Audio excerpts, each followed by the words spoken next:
Intro music fades in.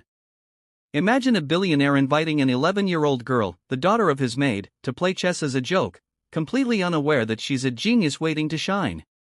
This is the story of Maya, a girl who turned mockery into a movement. Stay with us on BUP Stories, because you won't believe what happens next. Pause. Sit down, kid. Give us all a little afternoon comedy, will you? Gregory Whitman leaned back in his designer tuxedo, one hand resting lazily on the edge of the marble chessboard at the center of his grand living room. His voice echoed, smug and sharp, slicing through the low jazz humming from the ceiling speakers. Laughter erupted around the room. She probably thinks a rook is something you cook, someone chuckled behind their glass of Pinot Noir. Does she even know the pieces move? Another guest added, her pearls clinking as she laughed. All eyes turned toward Maya, an 11-year-old black girl in a faded maid's uniform dress. She stood still, her frame slight but upright, as the golden California sunset poured through the tall windows behind her, casting her shadow long across the polished floor. Behind the velvet curtain near the kitchen archway, Clara, Maya's mother, watched, fingers clenched so tightly her knuckles turned white. Clara had been in this house for 17 years. She'd polished these floors, served these drinks, and stood silent through far too many of Gregory's little games. But today, it wasn't just her dignity on the line. She's only in elementary school, sir, Clara's voice broke through, barely audible. Gregory waved his hand. Chess is about the mind, not the age. Who knows? Maybe she has some hidden spark of genius waiting to surprise us. What happens when the underdog steps up to the board and plays a game that changes everything? Keep watching BUP Stories to find out how Maya flips the script. Maya stepped forward. She didn't flinch, didn't smile. Her small hand reached for the chair opposite Gregory, pulling it out with calm precision. I'll go first, Mr. Whitman. Her voice was soft but sure, a quiet strength that made even the drunkest guest pause. Gregory scoffed, pressed the chess clock, and leaned in, clearly amused. She's got guts, someone whispered. Or no clue what she's walking into. Maya lifted her hand, moved the white pawn forward to e4. A clean, confident opening. Silence. The laughter trickled down into murmurs. Gregory furrowed his brow slightly, brushing it off with a smirk. Clara didn't move from the curtain. Her heart was racing, but her mind was drifting back to nights when Maya would sit at the kitchen table with a flashlight, poring over torn chess books they'd borrowed from the community library. And in that moment, as silence fell and the pawn stood tall at the center of the board, something shifted. Not just in the game, but in every heart watching. Maya didn't just move a piece. She moved a room, a mindset, a mountain built on doubt. If this story moves you even a little, don't keep it to yourself. Leave a comment below on BUP Stories. Tell us where you're watching from and how Maya's quiet strength spoke to you. And if you believe in the power of stories to challenge, to heal, and to inspire, give this video a like. And don't forget to subscribe to BUP Stories for more tales that remind us courage comes in all sizes. No one had taught her. No coach, no club, just books. And the memory of Mr. Walter, the old army vet who used to live across the alley and play chess with beer bottles and a cardboard board. She thinks 4 moves ahead, he had once said. That girl's going to grow up checkmating fools who underestimate her. Gregory looked down at the board. He'd played hundreds of games here, always against bankers, CEOs, men who shook his hand with a smile and feared him behind their teeth. But now, across from him sat a girl, black, poor, quiet, who looked at him like she wasn't here to please. No one in the room, not even Gregory himself, realized this wasn't going to be a game. It was a beginning, the first crack in a wall built on arrogance and assumption. The clock ticked with soft, deliberate clicks, a sound too gentle for the tension pressing in on the room. Maya's hands rested in her lap, steady, unmoving, while Gregory tapped his fingers on the marble board, eyes narrowed at the pawn that had just invaded the center square. Clara remained half hidden behind the heavy curtain, her heart thudding in her chest like a drum. She wasn't sure if it was fear, pride, or a strange rising hope that knotted her stomach. Perhaps all three. One thing was certain. This wasn't a game to Maya. And Clara had seen that look before. It was the same look her daughter wore the night her only friend at school called her a charity case, and Maya came home silent, eyes burning like fire behind glass. Back at the board, Gregory moved his knight out confidently. A classic opening reply.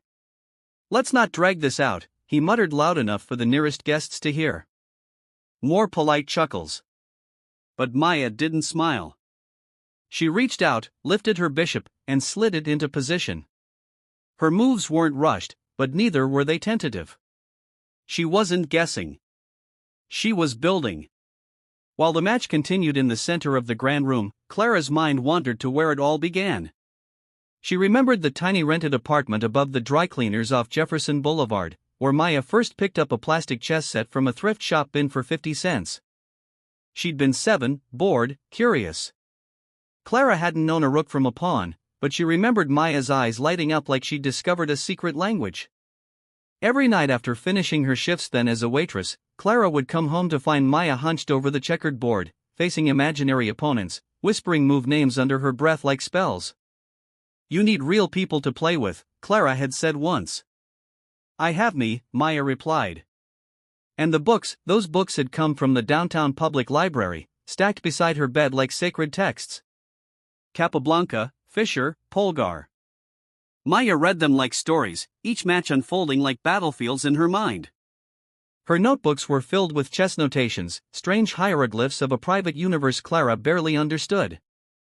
Gregory leaned back now, lips tight. Maya had just pinned his knight with a bishop, forcing a retreat. The guests weren't laughing anymore. They were watching.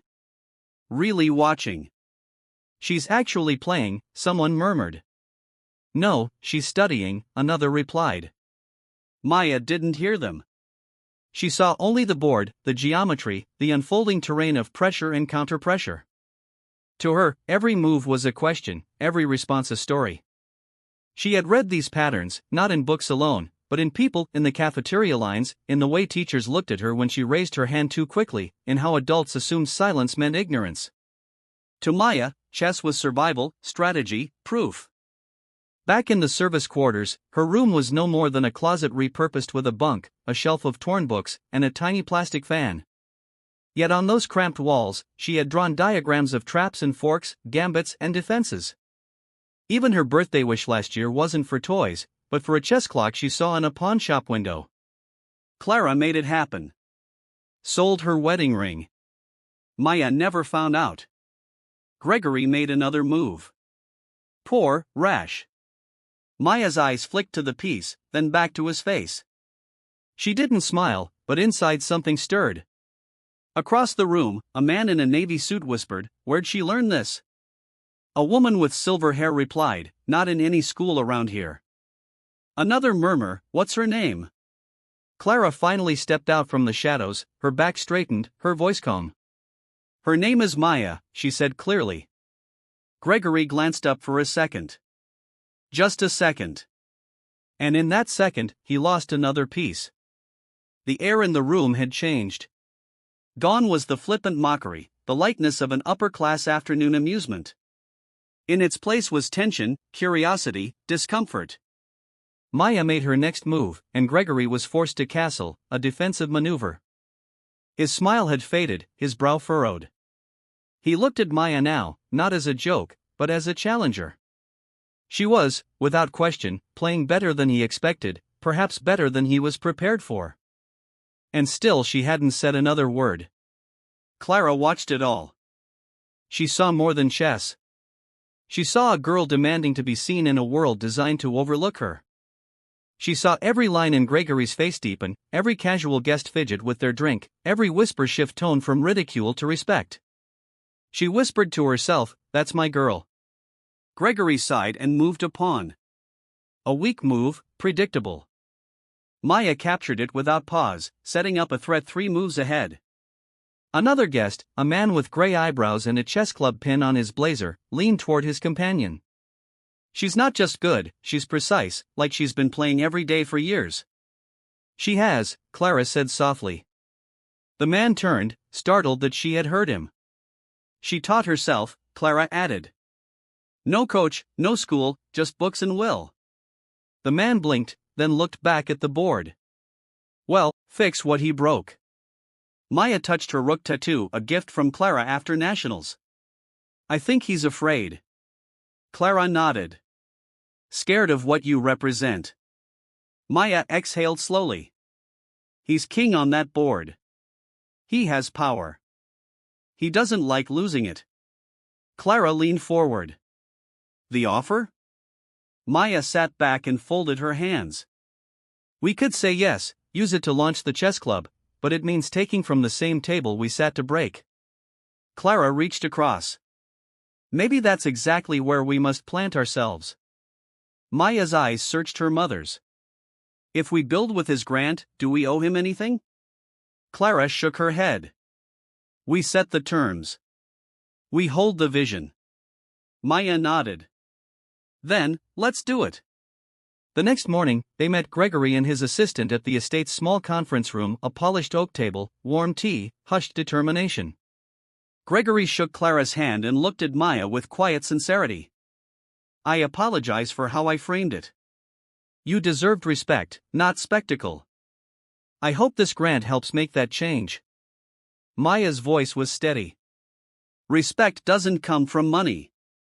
It comes from trust. I won't take a dime if it means trading my voice. Gregory's lips tightened.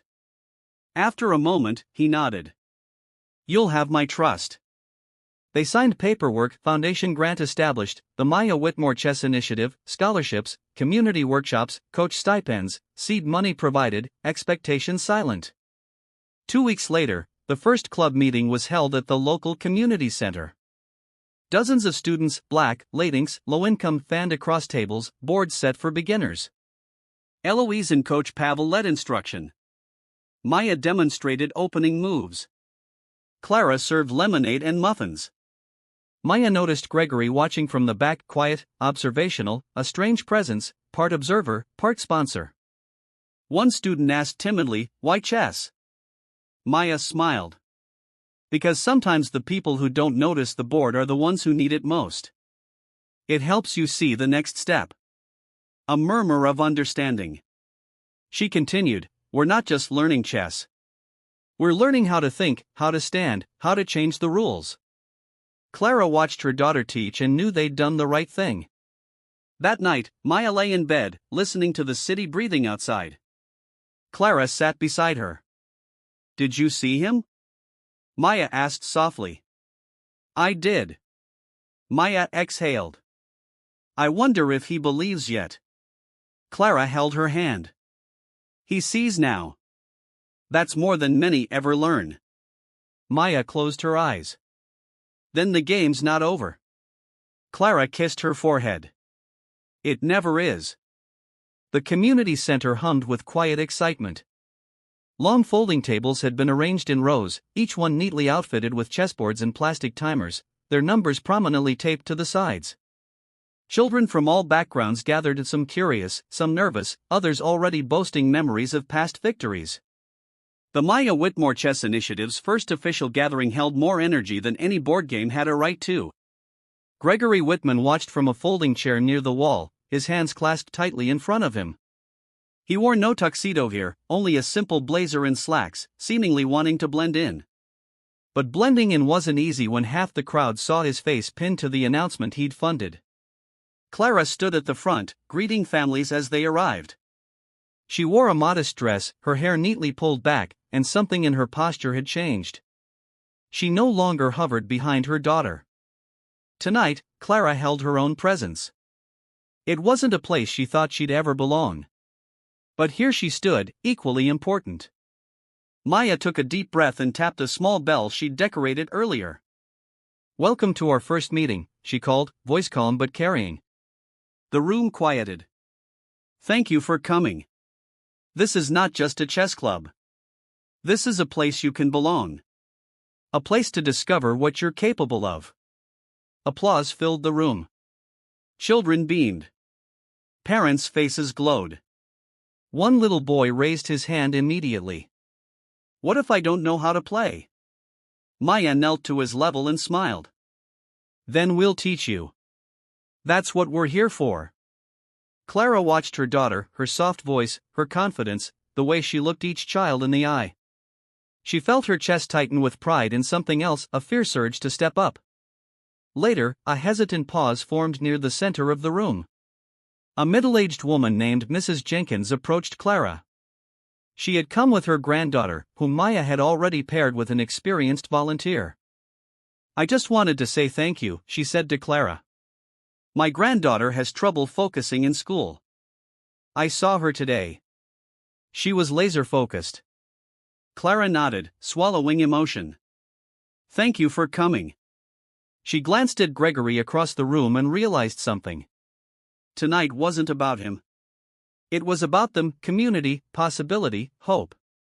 She stepped forward and tapped a pencil against the wooden podium they'd set up beside the coat rack. "Excuse me," she said, voice gentle but strong. "I don't often speak in front of people. But I want to say this. Maya didn't just spark a board today. She lit something in all of us. And I'm here tonight because I believe in possibility, because every move she makes with heart." Murmurs of agreement rippled through the room.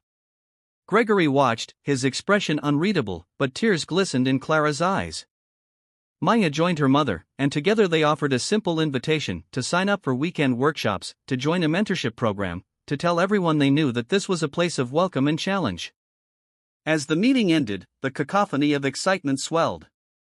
Parents gathered around Maya. Volunteers lined up to help organize schedules.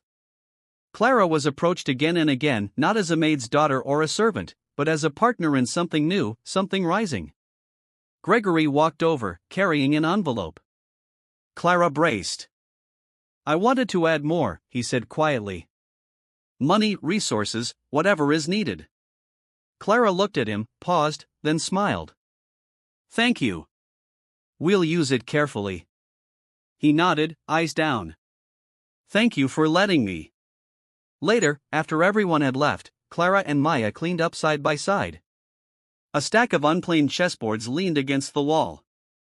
Timers ticked quietly. A single poster read, "Next meeting, Saturday, 9 a.m. Bring your passion." Maya wiped a board with a cloth.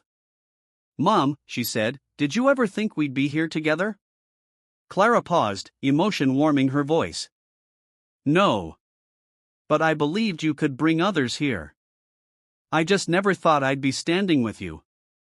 Maya glanced over and smiled softly. "You've been standing beside me from the start." Clara felt something shift, a realization that her own worth wasn't tied to her job or her past. Her dignity stood tall tonight, reflected in children's eager faces and parents' hopes. They locked eyes and held that moment. Maya tapped her pawn gently onto the board, one move at a time. Clara nodded. "Exactly." They switched off the lights and stepped out into the warm evening air. The center behind them buzzed with invitations, laughter, possibility. They walked home hand in hand, two champions on different boards, ready for the next game. The morning sun poured through the windows of the community center, illuminating the faces of children and volunteers gathered for a special event. Today wasn't a regular club meeting. It was the first official tournament hosted by the Maya Whitmore Chess Initiative.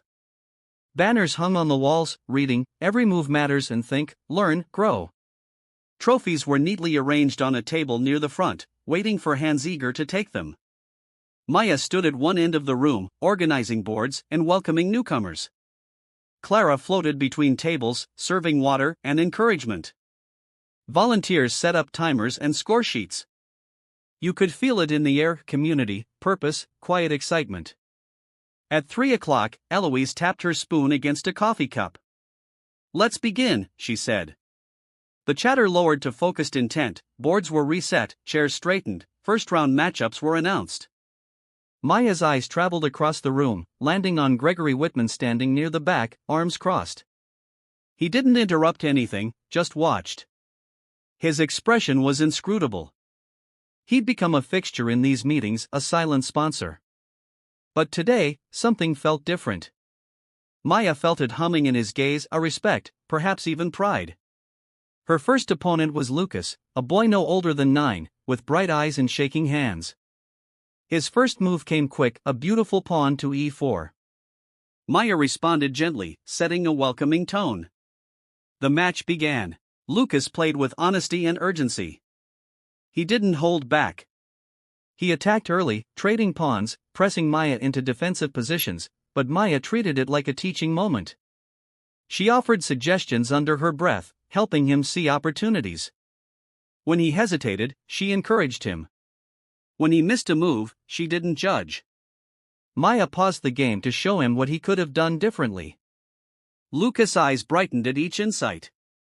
His final miss on move 23 allowed Maya to place him in check. She paused and leaned forward. "Want to try that again?" she whispered. Lucas nodded eagerly. Maya reset the board 5 moves back. They played again. Lucas made the move properly this time, and Maya, true to tradition, delayed taking his piece. Instead, she took his hand and said, "That's the moment I saw you grow." The room erupted in soft applause as Lucas moved his king into checkmate. He jumped from his chair, eyes wide with delight. Volunteers congratulated him. Parents wiped away tears. Maya hugged him, whispering, "Great game." Clara watched, tears of pride lingering. She caught Gregory's eye. He nodded, just once. Maya stayed busy 3 more rounds that afternoon. Each match was different. One boy, 15, tried to intimidate her, but ended confused as she smiled and helped him navigate his own mistake. One girl, shy and full of potential, couldn't speak until Maya handed her a glass of water and suddenly spoke enough to say thank you. By the final round, Maya had 3 wins and 1 draw. Her opponent, a teenage girl named Serena, who had been winning most matches quietly but effectively. Maya approached the board and greeted her with a respectful nod. Their game was skillful but friendly. Neither made brutal moves. Rather, they traded insights under their breath, forming a quiet bond mid-game. On move 38, Maya offered a draw. Serena paused, then smiled and shook. The room buzzed with